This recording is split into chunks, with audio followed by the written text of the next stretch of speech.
Bonsoir à toutes et à tous et bienvenue au Journal du Soir sur Télé Libre.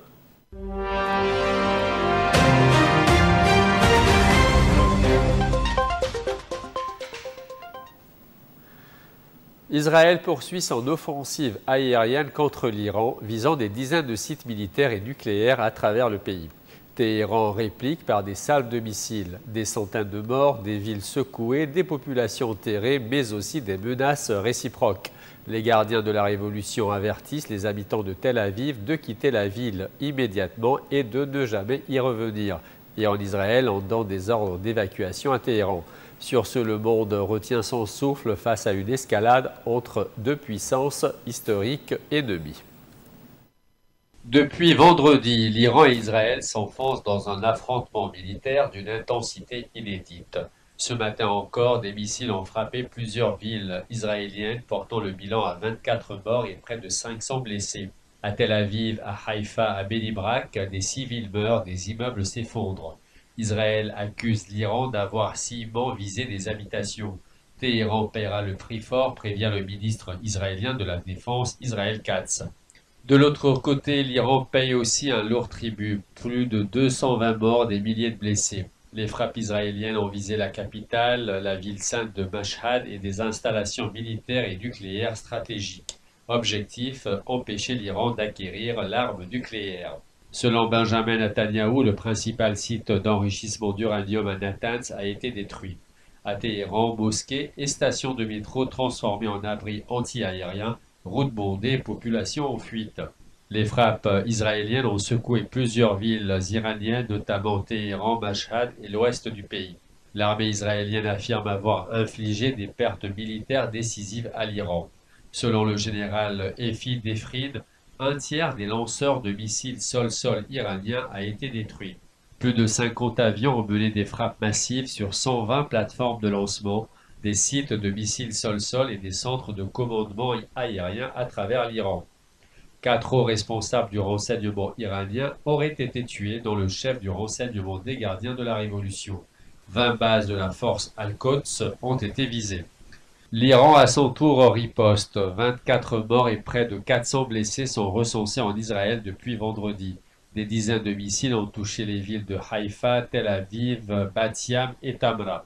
Le Premier ministre Benjamin Netanyahou promet un prix lourd à l'Iran et n'exclut pas un changement de régime à Téhéran.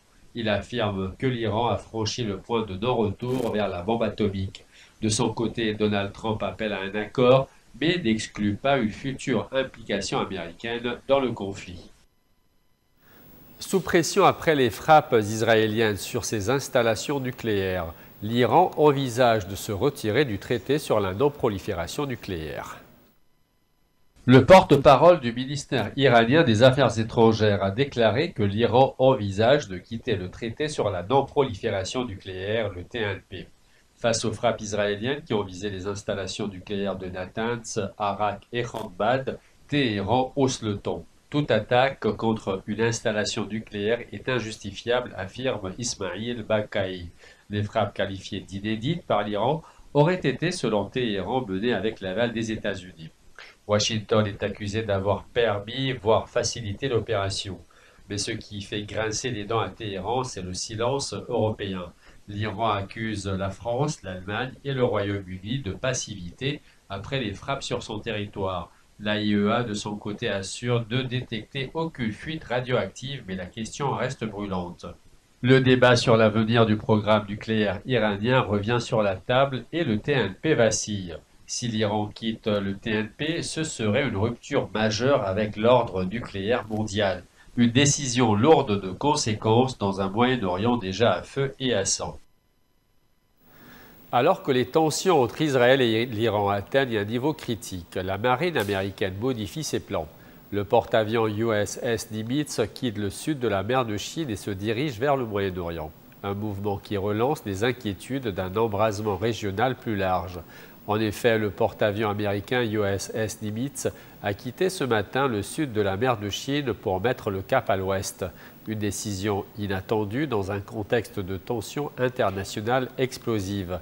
Selon des sources diplomatiques, une escale prévue au port vietnamien de Da Nang le 20 juin a été annulée à la dernière minute. L'ambassade américaine à Hanoï a évoqué des exigences opérationnelles urgentes. Jusqu'à récemment, le navire participait à des manœuvres de sécurité maritime en mer de Chine du Sud. Mais son redéploiement actuel laisse peu de doutes. Washington se prépare à renforcer sa présence militaire au Moyen-Orient.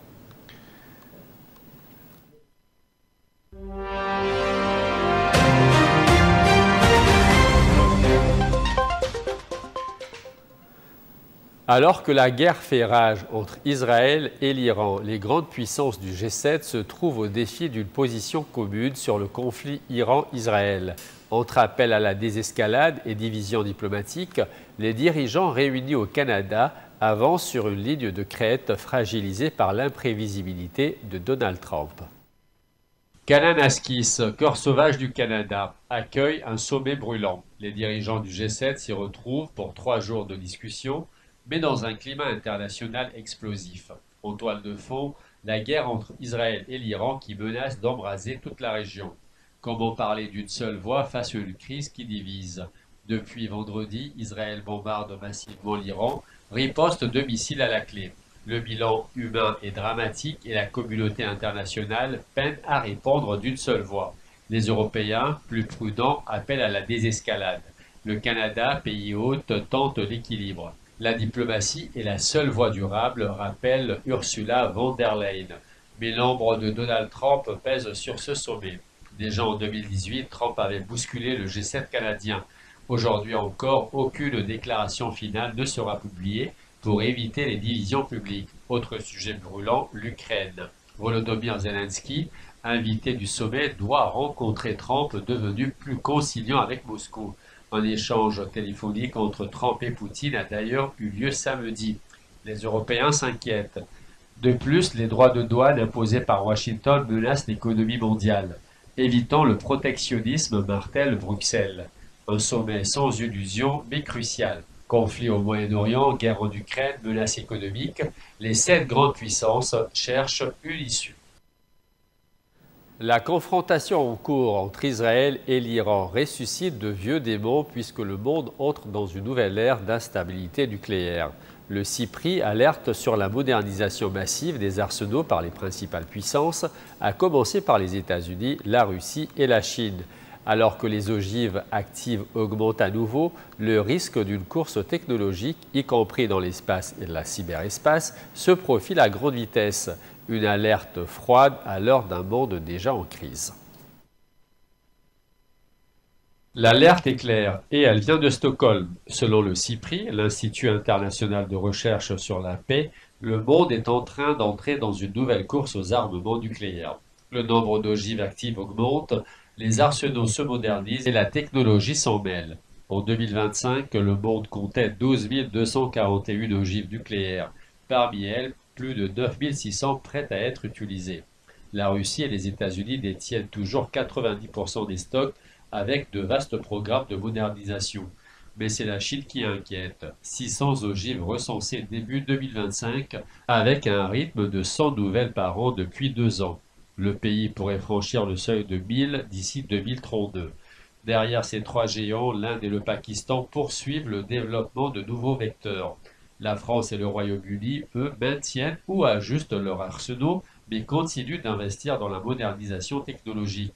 La Corée du Nord reste une énigme. Son arsenal est estimé à 50 ogives, mais elle disposerait de matière suffisante pour en produire jusqu'à 90. Cette nouvelle course ne se joue pas seulement en chiffres. Elle se déplace vers l'espace, le cyberespace et l'intelligence artificielle. Le CIPRI met en garde, automatiser les systèmes nucléaires pourrait nous mener vers des scénarios catastrophiques.